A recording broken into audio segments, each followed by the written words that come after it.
మహారాష్ట్రలోని పలు జిల్లాల్లో కుండపోతగా వర్షాలు కురుస్తున్నాయి. ముంబై మహానగరానికి వర్ష హెచ్చరిక కొనసాగుతోంది. మరో 3 రోజుల పాటు ముంబైలో భారీ వర్షాలు కురుస్తాయని రెడ్ అలర్ట్ జారీ చేసింది భారత వాతావరణ కేంద్రం. ఠానే, పాల్ఘర్, రాయ్గఢ్ జిల్లాలకు రెడ్ అలర్ట్ ఇచ్చింది ఐఎండీ.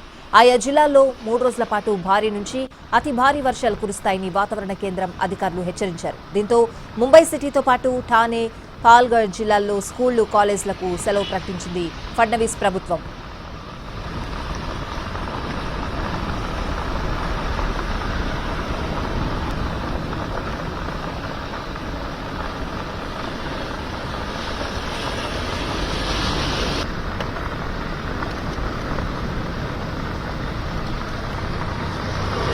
ముంబైలో ఎడతెరిపి లేకుండా కురుస్తున్న వర్షాలకు జనజీవనం స్తంభించిపోయింది. ముంబై సిటీలో భారీ వర్షాలకు 2 రోజుల్లో 7గురు మరణించారు.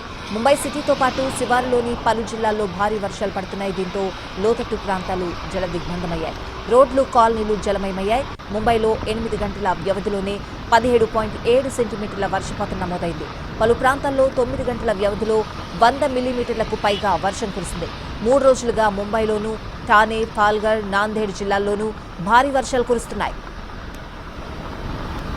ముంబైలో వాతావరణం అనుకూలించకపోవడంతో పలు విమానాలు, లోకల్ ట్రైన్ల రాకపోకలకు అంతరాయం వాటిల్లింది. రైల్వే ట్రాక్లపై పెద్ద ఎత్తున నీరు చేరడంతో సెంట్రల్ రైల్వే మార్గంలో సబర్బన్ రైలు సేవలు నిలిచిపోయాయి. వర్షాల నేపథ్యంలో స్కెడ్యూల్ సమయానికంటే ముందుగానే ఎయిర్పోర్ట్కు చేరుకోవాలని పలు విమానయాన సంస్థలు ప్రయాణికులకు అడ్వైజరీ జారీ చేశాయి.